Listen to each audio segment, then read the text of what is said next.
زما عزتمندو ما تستاسو مخ کی کم آیت مبارکات تلاوت کو ندی کی اللہ تبارک و تعالی فرمائی یا ایها الذین آمنوا اتقوا الله چې اے مومنانو تاسو د الله تعالی نه ویریږئ تقوا او پرهیزګاری ځان کې پیدا کړئ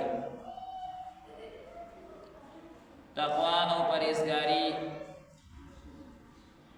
دا څه ته ویل کېږي علماء کرام فرمایي محافظت بر حدود شرعه چې شریعت کوم حدود او کمی پولې مقرر کړي دي په هغې باندې استقامت سره ژوند تېرول دې ته تقوا او پرهیزګاري ویلې کېږي شریعت وایي یو کار وکړه چې ته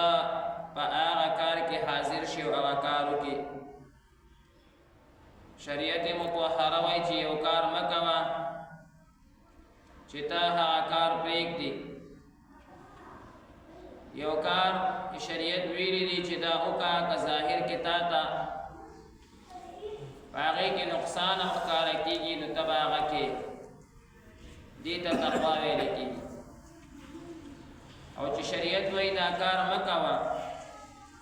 ظاهر کې پکې ستا ګټه ښکاره کېږي لیکن هغه کار نه کول د هغې نه ډډه او احتراز کول دې ته تقوا او پرهیزګاري هغه ویلی کېږي اوس دا تقوا او پرهیزګاري دا ډېر اهم صفت دی او قرآن مجید کې تقریبا د تقوا 12 فواید هغه ذکر شوي دي چې یو انسان متقي او پرهیزګار شي د ګناه نه ځان وساتي نو دا تمام مخلوق د هغه تابعدار شي بیا د هغه حکومت صرف په انسانانو بدنونو باندې نه وي بلکې د انسانانو په زړونو باندې هم شي او د هغه حکومت هغه بیا صرف په انسانانو باندې نه وي بلکې په ځناورو باندې هم شي الله تعالی تمام مخلوق د هغه دپاره مسخر او تابع کړي تمام مخلوق د هغه خبره مني لکه نن چې مونږه د کومو صحابه کرامو واقعات هغه وایو او اورو او دې دومره لوی مقام ته هغوی رسېدلي وو نو دا د نبي کریم صلی الله علیه وسلم د صحبت د وجې نه هغوی متقیان د تقوا اعلی مقام ته رسېدلي وو نو د هغوی نه بعد تمامه دنیا د هغوی تابع وه حضرت عمر رضی الله تعالی عنه بکله کله جړل چې زه خو هغه انسان یم چې ما باندې به پلار خپل ځناور ګډې بیزې دا بیا راباندې نه سرولې وایي تا نه روکېږي او ته په شمار کې غلطېږي لیکن چې کله ایمان کې داخل شو او د نبی کریم صلی الله علیه وسلم د ملګرتیا په برکت باندې تقوا حاصله شوه نو بیا 22 لاک مربع میل باندې حکومت کوي او د عدل او د انصاف مشهور حکومت د حضرت عمر سے پاتې شوی دی نن که څوک په عدل او په انصاف کې یو مثال ورکوي نو حضرت عمر سے ډایرکټ په ذهن کې راځي داسې حکومت چې اول زمانه کې خدا حالت دی چې د ځناورو په شمار کې غلطېږي او په آخر کې داسې کیفیت دی د ایمان او د تقوا د وجې نه چې کتابونو کې لیکلي شوي دي چې حضرت عمر صاحب په فرشتو ته اشاره وکړه چې تاسو راشئ نو هغوی به حاضر شو بلکې دا به ویل که زه وغواړم نو فرشتې د لاس نه م نیوی شم او دلته یې راوستی شم چې د صحابه کرامو په ملګرتیا کې باقاعده جنګ وکړي او کافرانو سره مقابله وکړي او داسې مقام نبی کریم صلی الله علیه وسلم فرمای چې ما د جنت سیر وکړو باغې کې مې یو عظیم الشان بنګله ولیده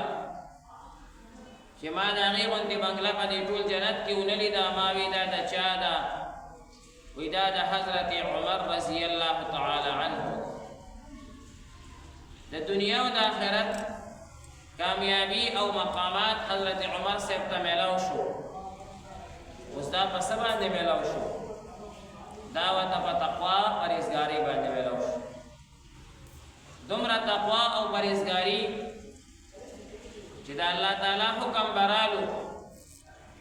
نو بخاری شریف کې روایت دی چې وکانه وقافا عند کتاب الله تعالی دا الله حکم مخې ته د الله د کتاب د حکم مخې ته به بالکل حق دک ودرېدو یو قدم به هم نه راپېدو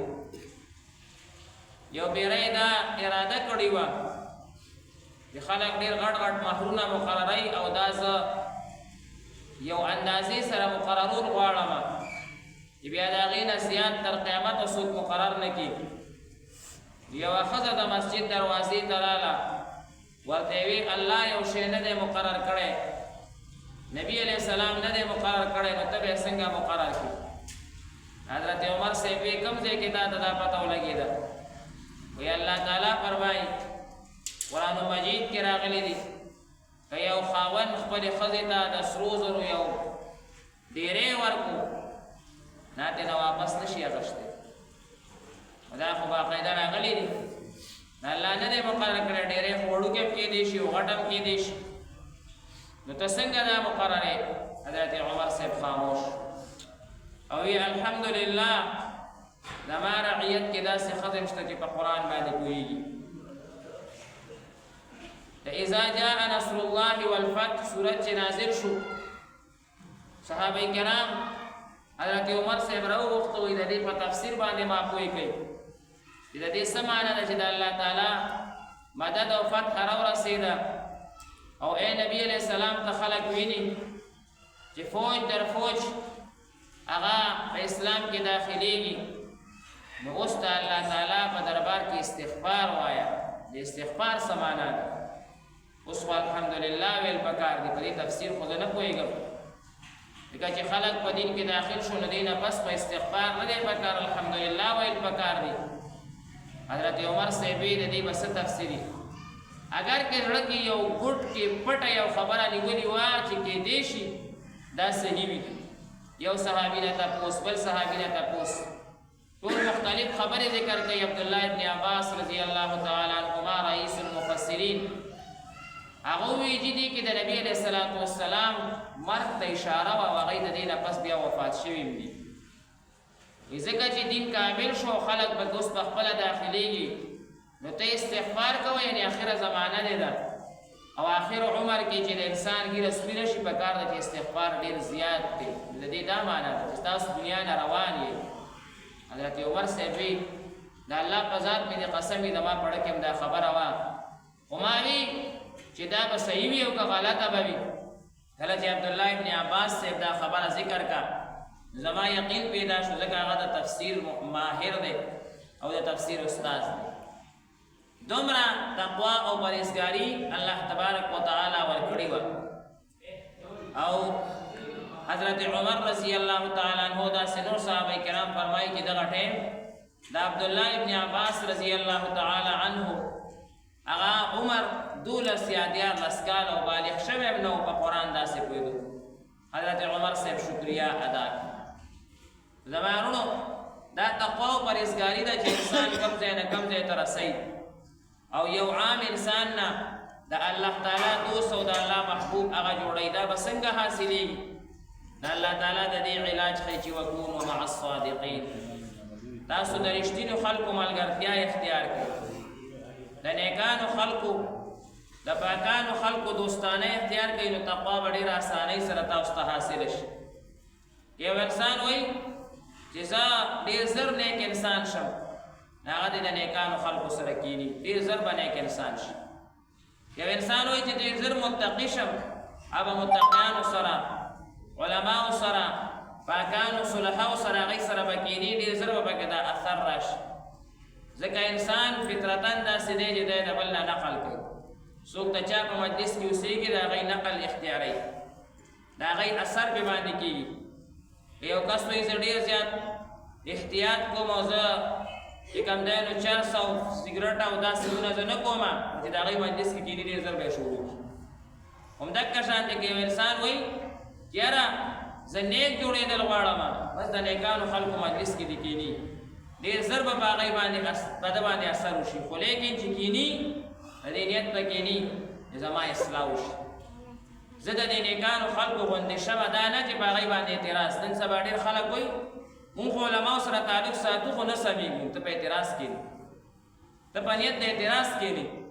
او که په نیت د اعتراض باندې ته 100 کال هم کینې نو ستا اصلاح نه کېږي مولانا اشرف علي تانوي رحمت الله علیه ته 3 طالبان راغلل یو طالب هغه چې په لاره باندې راتلو نو دې ملګرو ته یې وویل لکه په کوم نیت به دې اشرف علي تانوي صاحب ته ملاقات ته ځو هغه ورته وایي یو ورته وایي زه خو په دې نیت باندې ځمه چې زه ګورم دا ډېر لوی پیر دی او خلک ورته ډېر څیزونه راوړي چې زه معلومات وکړم بیا بیا سبا تقریر کې ویم چې داسې داسې څیزونه ورته خلک راوړي او رشوتونه ورته راځي دویم هلکه ته څه دپاره په کم نیت باندې روان یې هغه وایي زه خو په دې نیت باندې روان یم چې زه ګورم که ښه سړی دی او که نه که ښه سړی وي خو به بیا بیا به ورځو او که نه ښه سړی نه و نو بس بیا څه کوو دریم چې کوم د دې دواړو نه تپوس وکړو هغه وایي زه خو په دې نیت ورځمه یو ولي کامل دی ما ته به د خیر حاصلېږي کله چې 3 واړه ورغله هغه اول چې کوم ویلي و چې ده ته رشوتونه راځي هغه ته ډایرکټ تانوي صاحب وایي بس دننه مه راځه وایي زما ځای ته مه راځه بار ودرېږه شیطانان وایي زه دننه نه پرېږدم او دا دوه چې کوم راغله د دې یو ته یې وایي نیت سم کا د دې اول غوندې اصلاح به تاثیره شي او که نیت کې خراب وي نو ته به هم دغه شانتې بار دی شیطان سره ولاړ نو که مونږ کې اصلاح نه راځي او مونږ وایو مونږ خو د علماو سره محبت دی دا مونږ کې بیا چل دی مونږ په نیت د اعتراض باندې ناست یو هسې اخري یو خبره کومه مولانا ایرون صاحب مثنوي کې لیکلی دي یو بورا وي یو ګونګټ وي بورا د ګلو هغه چې کوم دی نو الوتونکي څیز ته وایي او ګونګټ د ګندګۍ هغې ته وایي دې بورا یو پیرا دې ګونګټ ته ووایي راځه نن در باندې د باغ یو سیر کومه چې باغ کې وګرځې قسمه قسم ګلونه دي قسمه قسم خوشبویانې دي ټول ور په غولو کې د وخت تېر کو ګندګي دې په خوله کې ده په پوزه کې ده راځه نن ما سره وګرځه وایي صحیح ده شکلونه خو مو یو شان دي څوک مو پېژني نه دواړه والوته ټوله ورځ یې په ګلونو باندې وګرځو ته دې ته ګلې ګلاب وایي او دې ته ګلې نرګس وایي او دې ته ګلې فلان وایي او دې ته پلانکې باغ وایي او خوشبویانې ور باندې ګوري دا دي او دا دي او دا دي او دا دي او دا دي ماښام را واپس شوه باورا خو ډېر خوشحال و قسمه قسم ګلونو کې چکرې والې وې ګونګټ ته ماښام جدا کېدو نه پس ورته وایي څنګه خوند دې وکړو دې سفر دې سفر خوند وکړو که نه هغه ورته په خندا شو دا پوزې نه یې غول راوویستو ما خو ځان سره غول وړي ما ته خو یو د ګل خوشبو راته بیخي محسوس شوي نه ده ما خو ځان سره خپل شی وړی دا باورا ورته وایي که ته 100 کاله په دې باغونو کې وګرځې نو چې پوزه کې دې غول پراته و نو ته به څه چې کوم دی نو هغه خوشبو حاصله کړي نو مولانا ایروب صاحب وایي که ته 100 علماو سره تعلق وساتې نو چې پوزه کې دې ګندګي ده پړه کې دې اعتراض دی پړه کې دې دا نیت نه دی چې ما ته څه خیر د دی نه حاصل شي نو هېڅکله به خیر حاصل شي خیر به هله حاصلېږي چې مونږ د نیکانو خلکو مجالسو ته ځو ډېر خلک داسې دي علماو پسې خبرې کوي خدای دې ورته هدایت وکړي علماو ته څوک نقصان نشي رسولی مدارسو ته څوک نقصان نشي رسولی مساجدو ته څوک نقصان نشي رسولی د نیکانو خلکو ته دې ته به الله نوره ترقي ورکړي ډېر کسان د هغوی په دې ذهن کې دا ګندګي پرته دا خپله ګندګي چې انسان د دې ذهن نه وباسي او بیا یو مجلس ته حاضر شي بیا چې کوم دی نو باقاعده په هغه باندې اثر کېږي د هغه زړه ته نورانیت راځي د هغه ذهن ته خوشحالي راځي الله تبارک وتعالی فرمایي که تاسو تقوا غواړئ او پاکه زندگی غواړئ د هغې اسانه طریقه ده چې وکونو مع الصادقین تاسو د نیکانو پاکانو خلکو سره هغه ملګرتیا حاصله کړئ د هغې سره کښېنئ نو دې